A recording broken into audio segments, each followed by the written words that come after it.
Hi friends, welcome to my channel Uma simple কিচেনে সবাইকে অনেক অনেক স্বাগত। আশা করি তোমরা সবাই খুব ভালো আছো, আমরাও খুব ভালো আছি। আজকে আমি নতুন একটা রেসিপি শেয়ার করতে চলে এসেছি। আজকে আমার রেসিপি দুধ পনির। দুধ পনির বানানোর জন্য আমি এখানে 500 গ্রাম পনির নিয়ে নিয়েছি। একটা চাকুর সাহায্যে পনিরগুলোকে আমি পিস পিস করে কেটে নেব।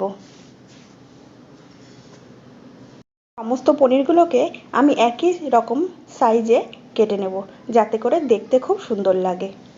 পনির আমার চৌকা চৌকা করে কেটে নেওয়া হয়ে গেছে। পনিরগুলোকে আমি একই রকম সাইজে কেটে নিয়েছি, দেখো কি দারুণ দেখতে লাগছে। এবার আমি পনিরগুলোকে একটা পাত্রে তুলে নেব। দেখো সমস্ত পনির আমি একটা বোলের মধ্যে তুলে নিয়েছি। মিক্সিং জার নিয়ে নিয়েছি, তার মধ্যে দিয়ে দেবো 10 থেকে 12টা আমন্ড, দিয়ে দেবো 5টা কাঁচা লঙ্কা, আর দিয়ে দেবো কিছুটা টুকরো করে নেওয়া আদা। আমন্ড, আদা আর কাঁচা লঙ্কা দিয়ে দিয়েছি। এবার দিয়ে দেবো 3 চামচ পোস্ত। পোস্ত দিয়ে দেওয়ার পর আমি এর মধ্যে দিয়ে দেবো পরিমাণ মতো জল।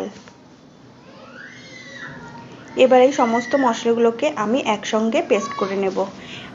এখানে আমি আমন্ড দিয়েছি, তোমরা চাইলে কাজু বাদাম দিয়ে নিতে পারো। এবার আমি একটা কড়াই গরম করে নেব। কড়াই গরম করে নিয়েছি, তার মধ্যে দিয়ে দিয়েছি পরিমাণ মতো তেল। তেল আমার গরম হয়ে গেছে, তেলের মধ্যে দিয়ে দিয়েছি সামান্য নুন। এবার আমি পনিরগুলো ভেজে নেব।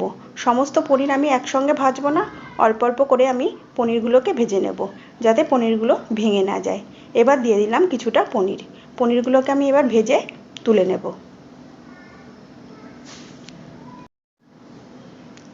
পনিরগুলো আমি খুব বেশি কড়া করে ভাজবো না, আমি হালকা লাল করে পনিরগুলোকে ভেজে আমি তুলে নেব। পনিরগুলো আমি হালকা নাড়িয়ে চাড়িয়ে লাল করে ভেজে নিয়েছি। এবার আমি পনিরগুলো এক এক করে তুলে নেব। পনির আমার তুলে নেওয়া হয়ে গেছে। এবার কড়াইয়ের তেলের মধ্যেই আমি দিয়ে দেব আরও কিছুটা তেল, আর এর মধ্যে দিয়ে দেব সামান্য ঘি। তেল গরম হয়ে গেছে, তার মধ্যে আমি দিয়ে দেব 2টো দারচিনি, 3টে শুকনো লঙ্কা, আর দিয়ে দেব কয়েকটা লবঙ্গ আর 2টো এলাচ। সম্পূর্ণ মশলাগুলো আমি ভালো করে ভেজে নিয়েছি। এবার এর মধ্যে দিয়ে দেব আগে থেকে পেস্ট করে রাখা আমন্ড, আদা আর কাঁচা লঙ্কা। মশলাটা দিয়ে দেওয়ার পর আমি খুব ভালো করে কষিয়ে নেব। খুব ভালো করে কষানো আমার হয়ে গেছে। এবার আমি দিয়ে দেব পরিমাণ মতো নুন আমি দিয়ে দিয়েছি। এবার এর মধ্যে দিয়ে দেব 1 চামচ লঙ্কার গুঁড়ো। আমি এর মধ্যে কোনো রকম হলুদ গুঁড়ো ব্যবহার করব না, যেহেতু দুধ পনির দেখতে সাদা সাদা লাগবে আর খুব ভালো লাগবে। যেহেতু এটা দুধ পনিরের রেসিপি, সেই জন্য আমি সাদা সাদাই রাখবো, কোনো রকম হলুদ গুঁড়ো আমি ব্যবহার করব না। এবার আমি মশলাটা আবার কিছুক্ষণ ভালো করে কষে নিয়েছি।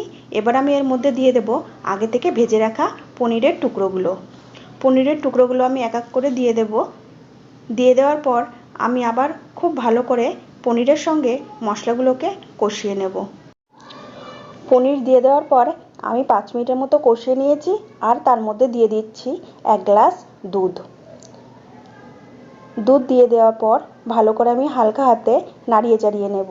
নাড়িয়ে চাড়িয়ে নেওয়ার পর আমি খুব ভালো করে ফোটার জন্য সময় দেব, যাতে দুধ আর পনির খুব ভালো করে ফুটে যায়। দুধ আর পনির আমার খুব ভালো করে ফুটে গেছে। এবার আমি দিয়ে দেবো স্বাদ মতো চিনি। চিনি দিয়ে আমি 2 মিনিটের মতো ফুটিয়ে নেব। ফুটিয়ে নিয়ে আমি এর মধ্যে দিয়ে দেব সামান্য গরম মশলার গুঁড়ো। গরম মশলার গুঁড়ো দিয়ে আমি খুব ভালো করে নাড়িয়ে চাড়িয়ে নেব, যাতে করে গরম মশলার গন্ধটা ভালো করে দুধ পনিরের মধ্যে মিশে যায়। তারপর আমি গ্যাসের ফ্লেম অফ করে দেব। গ্যাসের ফ্লেম অফ করে দিয়েছি। এবার এর মধ্যে দিয়ে দেব 1 চামচ ঘি। ঘি দিয়ে দেওয়ার পর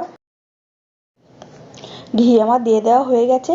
এবার কিছুটা রোস্টেড মেথি আমি হাতে ক্রাশ করে এর ওপর থেকে ছড়িয়ে দেব। খুব ভালো করে মেথিগুলো আমি ছড়িয়ে দিয়েছি। এবার আমি ভালো করে পনিরের সঙ্গে মেথি মিশিয়ে নেব। মিশিয়ে নেওয়ার পর রেডি হয়ে গেছে আজকে আমার রেসিপি দুধ পনির।